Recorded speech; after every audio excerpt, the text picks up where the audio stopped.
இந்த வீடியோல ஒரு நல்ல மனுஷன பத்தி தான் பார்க்க போறோம். யார் அவர்ன்னு கேட்டீங்க அப்பன்னா எல்லாருக்குமே தெரிஞ்சவர் தான். இவரு பிசினஸ் பண்ணுவாரான்னு சொல்லிட்டு நெறைய பேர் கேட்பீங்க.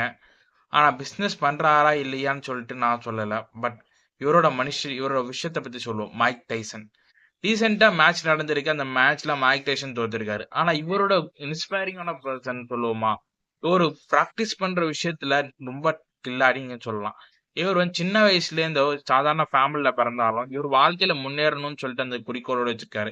அந்த முன்னேறணும்னு அந்த குறிக்கோளும், தன்னுடைய வாழ்க்கையில என்னென்ன விஷயம்லாம் பண்ணணும்னு சொல்லிட்டு ஒரு முன்கூட்டியே கணிக்கிறாரு. அந்த விஷயத்தெல்லாம் பண்றாரு. அப்படி பண்றனால இவரால வின் பண்ண முடியுது. நெறைய விஷயங்கள் பண்ணியிருக்காரு.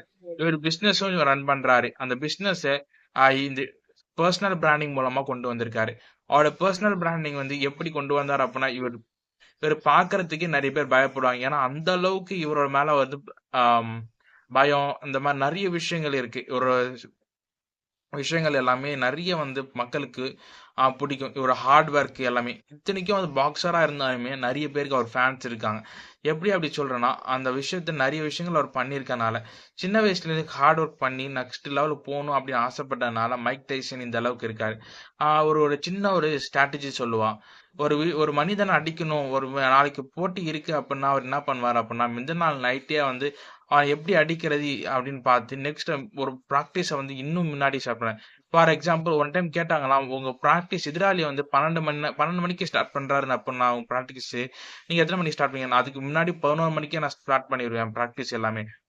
எந்த அளவுக்கு நான் வந்து பிராக்டிஸ் நான் போடுவேன், அந்த அளவுக்கு நான் வின் பண்ணுவேன் அப்படின்னு சொல்லிட்டு போடுறேன். ஆனா இந்த போட்டி வந்து ஜேக் பாலுக்கும் மைக் டைசனுக்கும் நடந்துச்சு.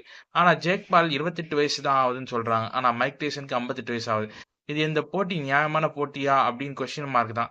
பட் ஆனா தன்னுடைய வயசு காரணமாகவும் போட்டி வேணான்னு சொல்லாம தன்னோட சேலஞ்ச வின் பண்ணணும் அப்படின்னு ஆசைப்பட்டு பண்றதே வெற்றி தான்.